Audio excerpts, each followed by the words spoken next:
I said to a larger extent in Islam, but I believe that if you look, I actually devote a whole long chapter in my book to examining the foundational myths and the founding texts of Judaism, Christianity, and Islam.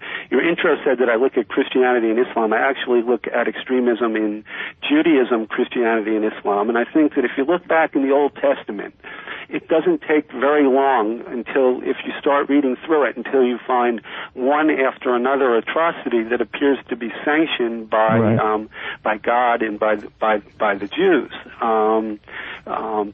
There are examples. For example, the idea that if you find anybody from the tribe of Amalek, you're supposed to kill them. Right. Now, of course, there aren't too many Amalekites running around nowadays, so it isn't really a current problem. And that the rabbis themselves realized that this was not the sort of thing they wanted in their religion, so they figured out ways to kind of incapacitate that verse and turn it into something that wasn't going to lead people into to being lunatics. On the other hand, there still are people now on the West Bank who've come up with the conclusion that they've found the Amalekites and they're the Palestinians. And so then what they do is they find something way, way back that 2,000 years ago, the rabbis in the Talmud had already basically robbed this verse of what I'd consider to be its destructive power, but yet you find some of these extremists on the West Bank, and there aren't too many of them, but some of them who have attempted to resurrect that verse and to use it as as grounds for current extremism. Right, and another factor, if you don't mind if I interject, I'm thinking, as you go through this, I'm thinking, what about, obviously, ignorance? Is that also a factor?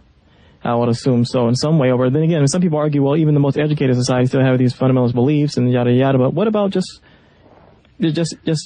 ignorance in general about the world, about human beings? You know what my problem is with ignorance explanations, and I had the problem in my book on genocide as well. It's that if you look at the leaders of the genocide, and even if you look at many of the followers, you find that let's look at the case of extremist Islam. A lot of the people who are most extreme are coming from the more educated ranks of their societies. And that although I know that sociologists for years have been teaching that racism and intolerance are a function of lack of education, and that there's piles and piles of survey evidence, and what you're suggesting is something which is fairly mainstream among sociologists. I think that some of that may be an artifact of looking at survey data, and when people answer questions, educated people know how to answer the questions in a better way. But when you look at the people who are leading the extremists and even some of the followers, in the Islamic world, there's some very educated people there. If you look at the types of arguments that they're making, these aren't stupid people. These are people who are in the grip of an ideology of hatred. Exactly. And that they, to my mind, are often quite clever about the way that they go about advancing their agendas. That's right. So it's all about, as I've debated a few people over the years, it's all about really depends upon what worldview you accept. Once you accept that worldview, whatever it is, if there is a particular aspect of violence inherited within the belief system, then they just simply adapt their knowledge around their worldview.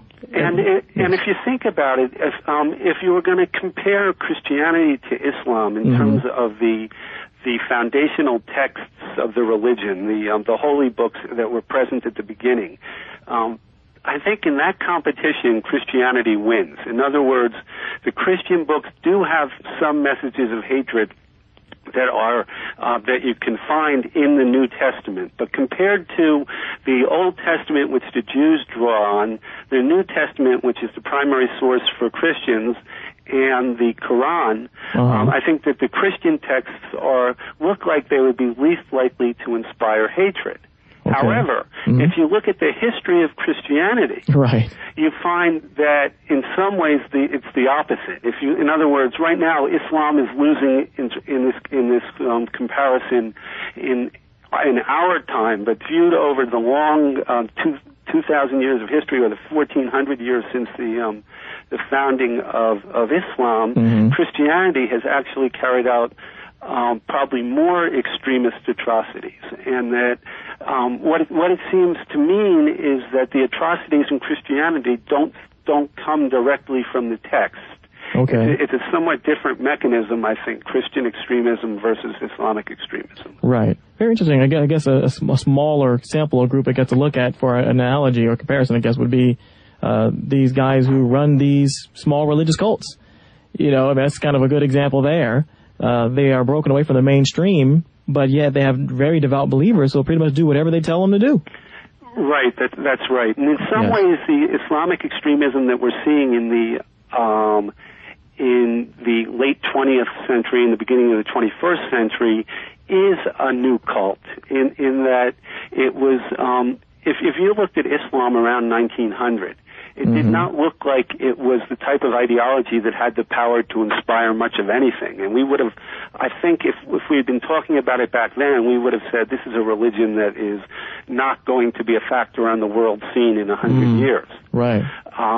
So what changed, I think, is that in the period since the end of World War II up to the end of the Six-Day War in 1967, the Arab world experienced a tremendous number of defeats on a tremendous number of levels. They economically, industrially, militarily, culturally, it looked like they were becoming a backwater. Right. And that then with the defeat in 1967, the whole idea of a pan-Arab world where all the different Arab countries would get together and a revitalization of the Arabs not through Islam, but a revitalization of the Arabs through joining the modern world, it looked like it wasn't going to happen. Right. And that opened up the doors for Islamic extremists. There had been Islamic extremists in the 1920s, 1930s, 1940s. They were starting to develop in that period, but it was really after 1967 that this became a mass movement. They drew on the writings of a guy named Sayyid Qutb, Qutb, who'd come to America and didn't like it here, went back and started to write about a revolutionary vanguard of Muslims, borrowing very much on a Leninist model for bringing about an Islamic revolution, and that those ideas started to catch on in a big way. And it was really the legacy of Qutb in the period of the 70s and the 80s that produced the leaders who are running the current jihadism. And so anyway, in that sense, although they draw very heavily on the ancient texts, and although the texts are there for them to draw on, this is a bunch of modern leaders who have given a reading of Islam that would not have been considered a mainstream reading back, say, 100 years ago. Really? In that sense, it kind of follows your cult model a little closer than you might have intended. Right. Yeah, 'cause, I mean, that's what we always hear. A lot of moderate Muslims are always like, they're perverting the word or twisting the word. But you do think that there are some religious texts that really does have kind of violence inherent within the belief system itself, as you mentioned the Amalekites before. Well, I think the Quran in particular, and the notion of jihad, is the central one, and that for most modern Western mainstream Muslims, they have reinterpreted jihad away from its original meaning, which involved very much this notion of military conquest and fighting,